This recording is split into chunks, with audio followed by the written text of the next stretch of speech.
worrying about your results, having done an assessment, is completely normal and natural. However, how are you benefiting from worrying about something that you can't even change? A lot of times I get phone calls from students who have just sat their Roskies and they want to talk through the stations, and then they ask, so do you think I failed that station? Well, it's really hard for me to say, especially not having been in the room with you when you performed it. In your mind's eye, you might have missed something that you were supposed to do. You might think that you did it and then you get failed for that equally. You could have read the instructions wrong in the heat of the moment of the exam, and you don't really know what you were supposed to do in that station, so you might fail for that reason too. On the other hand, you might be overthinking the station and you might have done everything to the T and you're just doubting yourself that, have I done enough? Or I understand that the wait between completing an exam and then getting your results can make you feel very uneasy, and it can increase your anxiety levels as well. So I just wanted to share a few things with you that you can do to alleviate the stress and the dread of waiting for your results. Firstly, recognize that what's happened has already happened and you can't go back and change how you approach the exam now. Just take a deep breath and just accept that it's behind you now. I totally get it though.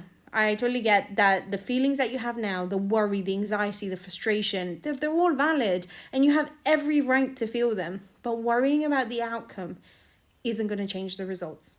Remember that your opportunity to change the results have passed now. You've had your chance to revise and practice your skills. Now, having completed the exam, calculating how many marks you could have afforded to miss or how many stations you might have failed the OSCEs by, that really isn't going to help you, and it's not going to help your mindset.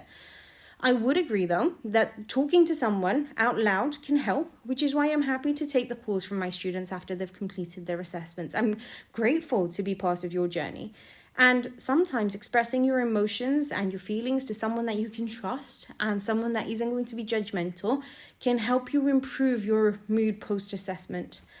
Talking through things means that, I can give you some insight and some support to help you manage some of your more negative feelings too.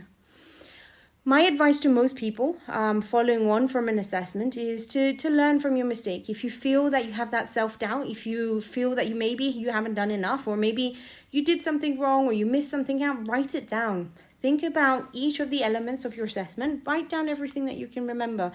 I won't lie, it's gut-wrenching and you're always thinking, oh man, I've missed something else out. But once you write it down, give yourself a break. Take your time to just work on you and your mind and think about something other than the topics that you've just been revising for the past few weeks. You need to practice mindfulness, and there are plenty of apps out there that I'm sure that you can download, and then you can, meditate to something, etc. And then come back to your list after a week or so. Think about how you might approach the assessment differently now, being more relaxed and having a fresher take on things. Again, just keep making notes. Worst case scenario, you've made a list of notes that will help you with a resit.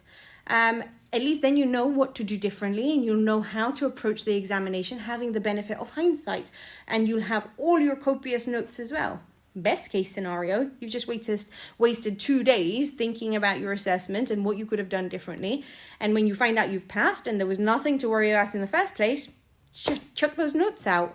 Of course, the latter is what I want for all of you. And I can appreciate, though, that it doesn't always happen. I spoke to someone and I gave them the same advice. And then 2 months later, when they received their results from their Roskies and they found out they actually had to resit, I said, but you have all the notes about what happened in your stations, right? We can now use them as a starting point for your revision. Unfortunately, she didn't follow through with my advice, and now she couldn't even remember the stations that she had. She couldn't remember what she would need to do differently. So there is a difference between just being worried about your exam results and talking about that worry, and then proactively doing something to make yourself better if you feel like you didn't do enough the first time round. And if you ever feel like you aren't there, that you're struggling, or you're struggling to manage the levels of stress, especially waiting on the results, pick up the phone. You know where you can reach me.